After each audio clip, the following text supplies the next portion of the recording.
Hello, welcome to or welcome back to the channel. So today we're going to be talking about how to fuel your running. If you're already a runner or you're someone that's getting into running, you'll probably know that it's pretty crucial to think about the food and drinks that you're having as well as the actual training you're doing. Today we're going to dive into the essentials of that running nutrition to make sure that you've got the energy to go smash out those runs and hit those targets you've got set. Let's jump right in. So, first up, let's talk about the basics of nutrition. Let's look at the three macronutrients that are going to make up anything that you're eating. So you've got your protein, your carbohydrates, and your fats. So carbohydrates, first of all, are going to be your main energy source when you're doing any sort of high intensity running. So your interval runs, your tempo runs, probably not so much your long runs, which we're going to move on to in a second, but more so those smaller bursts of energy where it's going to be a lot higher intensity and your heart rate is going to be elevated. When you consume carbohydrates, your body is going to be turning them into glucose, which is then used as energy for your running. So next up we have your protein. So protein is the essential building block of muscle. We are trying to stop muscle from breaking down and trying to rebuild muscle tissue after those runs as well. Then you've got healthy fats. So these are going to help you in those long runs, on those longer efforts where you're running for, let's say 30, 40, 50, 60 minutes plus. And I'm going to show you now some nutrition that you could have that's going to really help with each of those areas. So first up, we're going to have our bananas. So honestly, one of my favorite foods. I have probably 1 to 2 of these every single day. They are such a good carbohydrate source, super fast releasing carbohydrates, so very good before your runs. Next up, we have peanut butter. So when you're picking peanut butter, go for something like this, which is the Man Alive, which is basically natural. So it's natural ingredients. You don't have all the additives in there that you have in some of the cheaper brands. And this one, I would fully recommend. This is the deep roast smooth. I don't really like crunchy. But this is going to be your healthy fats, okay, coming from the nuts. And then finally, we're going to have a look at some protein. So you have many different sources of protein you can use, but same with the bananas and the peanut butter for the carbs and fats. But one that's super simple, and obviously this is not groundbreaking stuff, but using something like some whey protein. So I always use the gold standard whey. 24 grams of protein, 5 grams of BCAAs, which doesn't really matter too much, low sugar, and it's about 113 calories per serving for 24 grams of protein. 20, yeah, something like that. 24, yeah. So, easy peasy, protein, carbs, fats. What many runners forget is that without having a proper balance of your nutrition, you're going to be under fueling your runs and you're actually going to affect your performance overall. So to optimize your running, think about a well-rounded approach to your diet. So the next section we're going to go through looking at when we should have these specific foods to ensure that we're giving ourselves the most amount of energy for certain periods of the run. So what you're going to notice here is that majority of the snacks that I'm looking at for before your run are going to be carbohydrate based, and you want them to be nice, easy to digest carbohydrates as well. So we've got bananas, which we've already spoken about. We've got some Scotch pancakes, which are super simple, and you can just put a bit of butter on that, even some honey, which is going to be a good source of carbohydrates as well. And then on top of that, we have some sourdough. You could have that toasted with some jam on it, or you could have it toasted with a banana sliced up on top with some honey on it as well to get a massive hit of carbohydrates. Like, I wouldn't be recommending that for probably a 20-minute run or whatever, but when we're going into those longer distance runs, that's going to be a good combo. And then this one's actually a bit of a rogue choice, which I've just started having. I love rice pudding. I loved it as a kid. So we found when we were doing our food shop, these mini rice puddings, and I'm obsessed with them. So I don't really have them at the moment just before a run, but they could be, like, I just have them whenever I'm hungry in the day. They have got per pot, there is 17 grams, per 2 pots, 17 grams of carbohydrates. So another one that's going to be good before that run. This isn't something I'll be having like just before, probably like an hour before you go for that run. So a lot of people have this kind of fear of eating before a run because they have this, there's this stigma that you're going to get a stitch because you've eaten before your run. I would try things out for yourself first of all. So everyone's different in how their body's going to react to this. But typically, like, you don't want to be eating within kind of 5-10 minutes of the run, okay? This comes into your preparation now. So if you're someone that's running first thing in the morning, then you're going to have to get up a bit earlier to get that pre-run nutrition in, okay?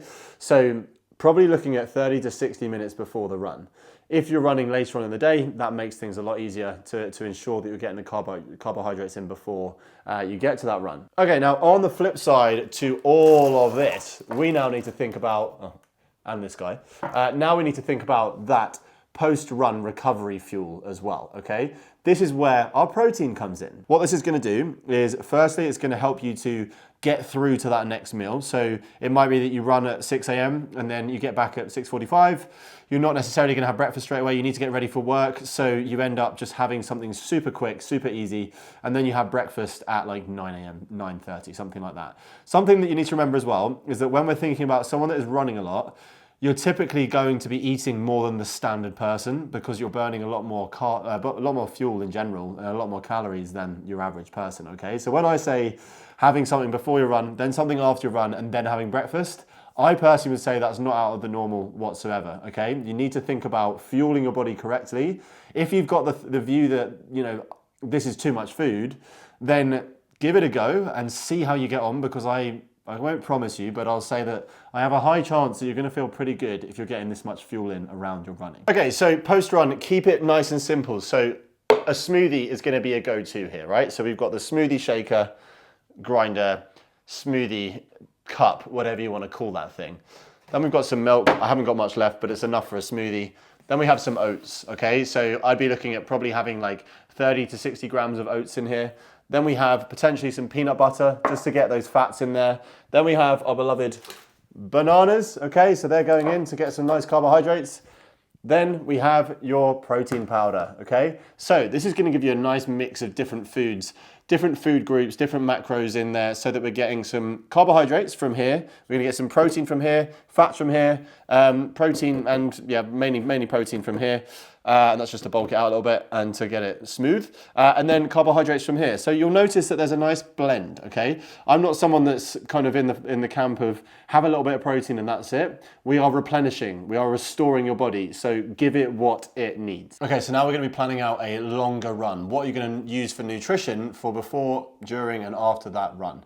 Okay, so big thing that we want to think about here is our energy system in our body is going to be able to hold on to fuel for about 60 minutes. So after that, we need to then be looking at things that are going to help us along the way to ensure that we're able to top up our glucose levels, make sure that we've still got like readily available fuel there so that we don't hit a wall in the run, which I'm going to go through in a second, which is an amazing name.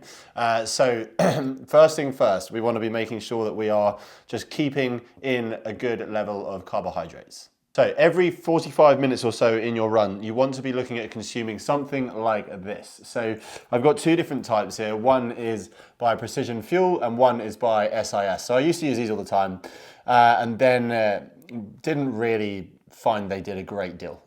Didn't work as well as I wanted them to. They're a lot cheaper, but they don't necessarily do it at the same level. Precision Fuel doesn't taste as nice, but does the job way better. So this has got 30 grams of carbohydrates per gel. So you want to be looking at taking one of those on every 45 minutes or so after your first hour, okay?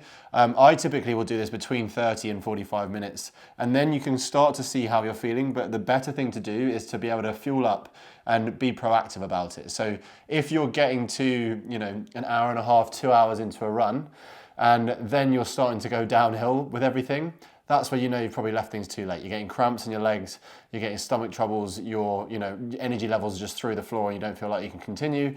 All of these things are going to be because we just haven't prepared well enough. Now, one thing that I want you to remember with what I'm saying right now is preparing ahead of time for this. So obviously if you're doing a race such as a marathon, such as a half marathon, whatever you're doing, we need to be ensuring that we have practiced with the gels that we're going to be using. So if you are going to use, let's say this brand, for example, do some practice runs with it, because a lot of people get stomach discomfort from things like this, and the reason is just going to be that it's quite a lot of carbohydrates, quite a lot of sugar, to be honest, going straight into your system, and some people's stomachs don't agree with certain gels, so make sure you test them out before you actually go for that run.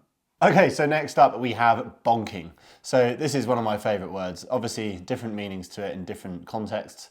Right now we're talking about when you hit that wall. This is when your energy levels crash, you're feeling fatigued, you're feeling sluggish all on that run. This basically occurs when your body runs out of glycogen stores, so your performance levels just go through the floor. So this comes back to that proactivity, right? So thinking ahead of time what you're gonna need throughout that run. So if you are going out for an hour, hour and a half, make sure you've got your gels readily available to go with you. So I would use something like this. So this is a nutrition, not a nutrition, it's just a rucksack that you can use for running. It is very lightweight. This is one from Amazon, very cheap, YouTube one. You can also get the Solomon one, whatever you want to call it. That is way more expensive, but this does the job. So in this, you can look at putting in, you can fill a water bottle and put this straight into one of the holders here. So you have readily available water. You could also put one of these gels, so you could put an electrolyte gel into the water so that you're making sure that you're keeping electrolytes topped up throughout the run as well. And then also it's got a section in the back here where you can store loads of stuff. When I was doing a very long run last year, an ultra marathon, I would put things such as peanut butter and jam sandwiches in here so that I had readily available snacks to go. But you can put all your gels in the bag. So that's part of being proactive, and before your run, making sure that you've got things like that prepared. So we want to be avoiding that bonking at all costs, and that's going to come from just being proactive and making sure you've got the things readily available, so the gels and the electrolytes. And even if it's a long run, then we're looking at making sure that we have things such as bananas as well, just like things that we can just top up those stores super quick. So moving on to hydration. Obviously, this is one of the biggest parts of this talk, because without being hydrated, you are putting yourself in such a vulnerable state, and it can actually be quite dangerous as well, especially if you're running somewhere that's quite warm. Obviously, the UK right now is 1 degree, but that doesn't actually mean that you can't get dehydrated. If you're sweating a lot, whatever the weather, it's just easier to sweat a lot in hot weather, obviously, but you can still get very dehydrated and it can get to a dangerous level. So what you want to think about is potentially when you're on your runs, you want to make sure that you've got something that's going to be able to top up those electrolyte stores. So I would look at two different things. So again, the same company as the gels. This is Precision Hydration. So these are really good tablets that you put in, but you've also got a very much cheaper version by the High Five. The electrolytes that they do are very good. You can get like eight of these tubes for like £22 on Amazon. So that's what I do. I have one of them every morning as well. When I am just making my coffee in the morning, I have that with some creatine in, and that's my morning done. So what I want you to think about is, if you're going out for a run, making sure that beforehand we are topping up on hydration, okay? You would ideally want to make sure that you have got a clear urination before you go for that run, because it's going to just help to make sure that we've got enough hydration in our body to complete the run and stop you from feeling like crap during and after. Also, don't forget your post-run hydration. So this is something that happens quite often. People get back from their run, they are going, to work, or they're sitting down to watch TV because they're really tired from their run, and they forget about the after-race hydration. It's super important. I say race, it could be a run, because this is the time where your body is really needing that fuel source, and that fuel source is going to be electrolytes coming from the water. So one thing I want to mention here, and this has always been something that's been in my mind for a long time. I went to a spinning class, honestly, I'd say 15 years ago, a long time ago, and the instructor said, if you don't hydrate well after this class, you're going to wake up tomorrow with a hangover without the fun of actually drinking any alcohol. And I've always remembered that phrase, because it's so true. Like, if you're not fueling back up your hydration stores after you've done your run, you're going to feel like crap the next day because you're going to be dehydrated. So hopefully the tips that I've taken you through are going to help you with your next run and beyond. I want you to be able to go into your next race as well, whatever you've got booked. I want it to be fueled. I want it to have the pre-race carbohydrates put in there.